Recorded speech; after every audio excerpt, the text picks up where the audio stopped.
దత్తుడితో సంబంధం ఎలా ఉండాలి అని అంటారు? అంటే దత్తుడిని ఒక పిల్లవాడి రూపంలో చూస్తూ ఉంటాము, లేకపోతే ఏదో చాలా ఎక్కువగా పట్టించుకోము. ఇప్పుడు మామూలుగా వెంకటేశ్వర స్వామి అని కానీ, లేకపోతే కనుక ఇతర దేవుళ్ళ గుళ్ళకి వెళ్తూ ఉంటాం, వస్తూ ఉంటాం.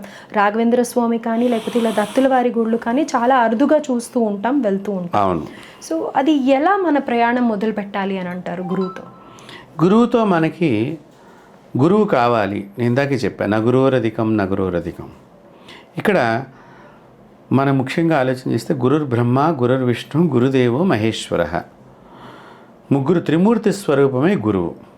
మీరు ఏ దేవుణ్ణి ఆరాధన చేయాలనుకున్నా ఆ దేవుడితో తొందరగా మనకి పని అవ్వాలంటే గురువు ఉండాల్సింది. కాబట్టి తప్పనిసరిగా ప్రతి ఒక్కరూ గురువుని ఆరాధన చెయ్యాలి. ఇప్పుడు వెంకటేశ్వర స్వామితో మనకి పని అవ్వాలి, దుర్గమ్మతో మనకి పని అవ్వాలి, శివయ్యతో మనకి పని, ఈ గురువు చెబితే వాళ్ళు తొందరగా చేసేస్తారు.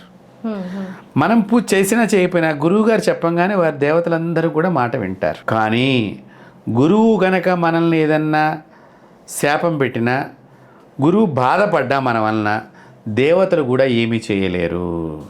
గురు శాపం మహా పెద్ద శాపం. అందుకని చాలా జాగ్రత్తగా గురువులతో మనం సంభాషించేటప్పుడు, గురువుని విశ్వసించినప్పుడు, గురువుతో ప్రయాణప్పుడు తొందరపడి మనం గురువు గారికి, అంటే మనకు ఎక్కువ తెలుసున్న వాళ్ళకి మళ్ళీ మనం సమాధానాలు చెప్పేస్తూ ఉంటాం కలియుగంలో.